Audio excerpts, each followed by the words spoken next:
BBC Urdu کے programme سربین میں خوش آمدید۔ ہمارے لندن اسٹوڈیو سے میں ہوں شفیع نقی جامعی۔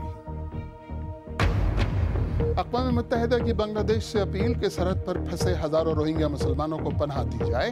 ادھر امریکہ نے روہنگیا کی حالت ازار کا ذمہ دار میانمار کی فوج کو ٹھہرایا۔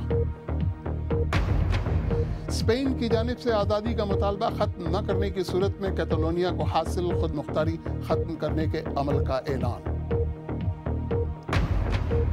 ڈرون کہیں انسانوں کو نشانہ بنائے تو کہیں جانیں بچائے۔ ڈرون اب شارک کے حملوں کے خلاف ایک مؤثر ہتھیار۔ امریکہ کہتا ہے کہ بنگلہ دیش میں بڑھتے ہوئے روہنگیا پناہ گزینوں کے بحران کی ذمہ دار میانمار کی فوج ہے۔ میانمار سے تقریباً 5 لاکھ روہنگیا مسلمان عارمی آپریشن سے جان بچا کر بنگلہ دیش پہنچے ہیں۔ میانمار کی فوج نے اس آپریشن کا یہ جواز پیش کیا تھا کہ یہ آپریشن ان شدت پسندوں کے خلاف ہے جنہوں نے پولیس کی چوکیوں پر حملے کیے تھے۔ 15,000 افراد خوراک اور پانی کے بغیر سرحد پر پھنسے ہوئے ہیں۔ کلائیو مائری کی رپورٹ، خالد کرامت کی زبانی رپورٹ کے بعض مناظر آپ کے لیے تکلیف دہ ہو سکتے ہیں۔ سرحد کے اس پار میانمار میں حالیہ دنوں میں روہنگیا مسلمانوں کے گاؤں جلا دیے گئے ہیں۔ اقوام متحدہ کا کہنا ہے کہ ان کی نسل کشی کی جا رہی ہے۔ لوگ جان بچا کر بنگلہ دیش کی جانب آ رہے ہیں۔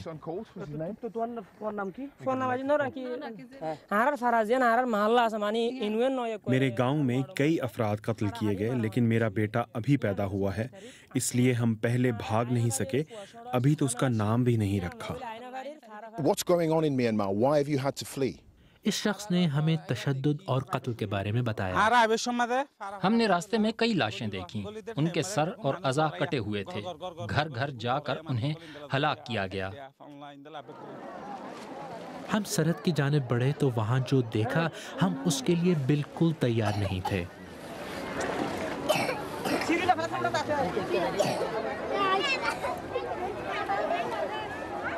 حد نظر تک دائیں اور بائیں انسانوں کا سمندر تھا۔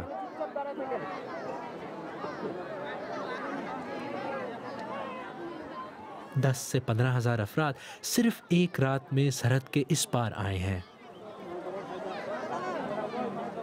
جوان اور بوڑھے بھوک اور تھکاوٹ سے نڈھال اور سہمے ہوئے ہیں۔ پناہ کی تلاش میں یہ ایک دردناک سفر ہے۔ تپتی دھوپ میں پہلے سے بیمار بچوں کی تکلیف میں مزید اضافہ ہو رہا ہے۔ وہ سرحد کے قریب ایک ہفتے تک چھپے رہے تاکہ پکڑے نہ جائیں۔ وہ پہلا کھانا جسے کھاتے ہوئے انہیں موت کا خوف کم ہے۔ کوئی رشتہ داروں کو اپنی خیریت اور مقام بتاتا نظر آیا، اور پیاس ایسی کہ پانی چاہے گندا ہی کیوں نہ ہو۔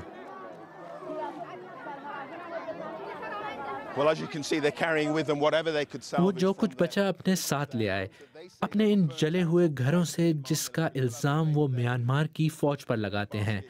یہاں بہت سے بچے نظر آ رہے ہیں۔ اس بحران کے شروع ہونے کے بعد یہ ایک دن میں سرحد عبور کر کے آنے والوں کی سب سے بڑی تعداد ہو سکتی ہے۔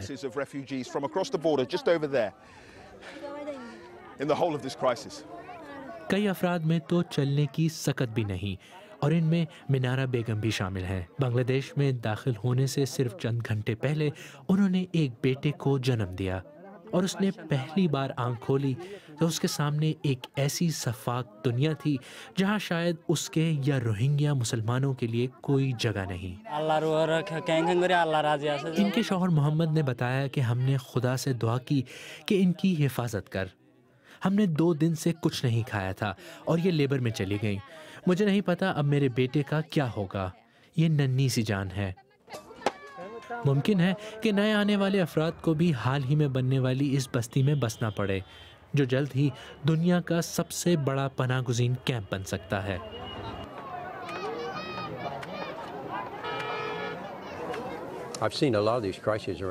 میں نے دنیا بھر میں ایسے کئی بحران دیکھے ہیں، لیکن میں اس نوعیت کی لاچاری اور مایوسی دیکھنے کے لیے تیار نہیں تھا۔ لیکن پھر بھی ان لوگوں میں بہت صبر ہے۔ وہ سمجھتے ہیں کہ وہ پھر سے اپنے ملک جا کر گھر بسا سکتے ہیں، اور اس سے ہماری ہمت بڑھتی ہے کہ ہم جا کر ان کے لیے کچھ کریں اس وقت تک کہ جب تک ہم انہیں واپس ان کے گھر نہ پہنچا دیں۔ لیکن بعض نے پناہ کی تلاش میں اپنی جانیں بھی گنوائی ہیں۔ رواں ہفتے 60 روہنگیا مسلمانوں کی کشتی الٹ گئی۔ ان میں سے 14 افراد ہلاک ہوئے، جن میں زیادہ تر بچے تھے۔ بنگلہ دیش کے لیے اتنی بڑی تعداد میں آنے والے پناہ گزینوں کو سنبھالنا مشکل ہو رہا ہے۔ امید کی جا رہی ہے کہ آنے والے دنوں میں ان پناہ گزینوں کو باقاعدہ تعمیر کیے گئے کیمپوں میں منتقل کر دیا جائے گا۔ فی الحال تو سرحد کھلی ہے، لیکن ایسے افراد جو ابھی میانمار سے بھاگنا چاہتے ہیں، ان کے لیے خدشہ یہ ہے کہ یہ دروازے ان پر بند ہو سکتے ہیں۔ کلائیو مائری کی رپورٹ۔ کیٹالونیا کی طرف سے آزادی کا اعلان کرنے کے بعد اسپین کی مرکزی حکومت نے خطے کی خود مختاری ختم کرنے کا اعلان کیا ہے۔ یہ فیصلہ ایسے وقت میں کیا گیا جب کیٹالونیا کے صدر نے اسپین کے وزیر اعظم کو ایک خط لکھا تھا، جس میں کہا گیا تھا کہ اگر میڈرڈ مذاکرات کے لیے آمادہ نہ ہوا تو خطے کی پارلیمان آزادی پر ووٹ دے گی۔ تفصیل کے ساتھ سمرہ فاطمہ۔ گو کہ یہ فیصلہ متوقع تھا، مگر اسپین کی حکومت کا کیٹالونیا کی خود مختاری ختم کرنے کا اعلان دہلا دینے والا تھا۔ 1978 کے آئین کے تحت یہ پہلی بار ہوا ہے، وہ آئین جس کے ذریعے ملک میں جنرل فرینکو کی موت کے بعد جمہوری نظام قائم ہوا۔ یہ اعلان ایک ایسے وقت کیا گیا جب اسپین کی حکومت نے کیٹالونیا کے لیڈر کارلیس پوئجڈیمو سے آزادی کی مہم کو ختم کرنے کے لیے کہا، مگر کارلیس پوئجڈیمو نے آج تک دی جانے والی مہلت پر عمل نہیں کیا اور دھمکی دی کہ اگر میڈرڈ مذاکرات پر آمادہ نہ ہوا تو خطے کی پارلیمان آزادی کی توثیق کرے گی۔ 1 اکتوبر کو ہونے والے آزادی کے ریفرنڈم کے دوران اسپین کی پولیس نے پرتشدد طریقے سے ووٹنگ روکنے کی کوشش کی تھی۔ ریفرنڈم کو ماریانو راہوئی کی مرکزی حکومت نے غیر قانونی قرار دیا، مگر روکا نہیں۔ کارلیس پوئجڈیمو نے 1 ہفتے بعد آزادی کا اعلان کیا، مگر اس اعلان کے چند ہی لمحوں کے بعد اسے معطل کر دیا۔ اس فیصلے نے آزادی کی حمایت کرنے والوں کو سخت مایوس کیا، لیکن اب شاید وہ پھر سڑکوں پر نکل آئیں۔ مرکزی حکومت اب کیٹالونیا کی پولیس کا کنٹرول اپنے ہاتھ میں لے سکتی ہے اور وہاں فوری انتخابات بھی کروا سکتی ہے، مگر یہ سینٹ میں ووٹ کے بعد ہی ممکن ہے۔ اور اب دیگر موضوعات پر بھی ایک مختصر نظر۔ افغانستان کے صوبہ قندھار میں فوجی اڈے پر طالبان کے حملے میں کم از کم 43 افغان فوجی ہلاک ہوئے ہیں۔ یہ حملہ ضلع میوند میں بدھ کی رات کیا گیا اور اس میں 9 فوجی زخمی ہوئے جبکہ 6 لاپتہ ہیں۔ وزارت دفاع کے بقول فوجی اڈے کو 2 خودکش حملہ آوروں نے نشانہ بنایا۔ امریکی وزیر خارجہ ریکس ٹیلرسن نے کہا ہے کہ امریکہ ایشیا میں چین کے بڑھتے ہوئے اثر و رسوخ کے پیش نظر انڈیا سے تعلقات کو وسعت دینا چاہتا ہے۔ ان کے بقول غیر جمہوری چین کے ساتھ امریکی تعلقات انڈیا جیسے نہیں ہو سکتے۔ جرمنی میں سائنسدانوں نے گزشتہ 30 سال میں اڑنے والے حشرات الارض کی تعداد میں 3/4 سے زیادہ کمی ریکارڈ کی ہے۔ یہ حشرات الارض پولینیشن اور پرندوں کے لیے غذا کا اہم ذریعہ ہوتے ہیں۔ کیڑے مار دواؤں کا استعمال اس کمی کی ایک ممکنہ وجہ ہو سکتی ہے۔ اسلام آباد کی احتساب عدالت نے نااہل قرار دیے گئے وزیر اعظم میاں نواز شریف پر لندن کے فلیٹس کے ریفرنس میں ان کی غیر موجودگی میں فرد جرم عائد کر دی ہے۔ ان کی بیٹی مریم اور داماد کیپٹن ریٹائرڈ محمد صفدر پہ بھی فرد جرم عائد ہوئی ہے۔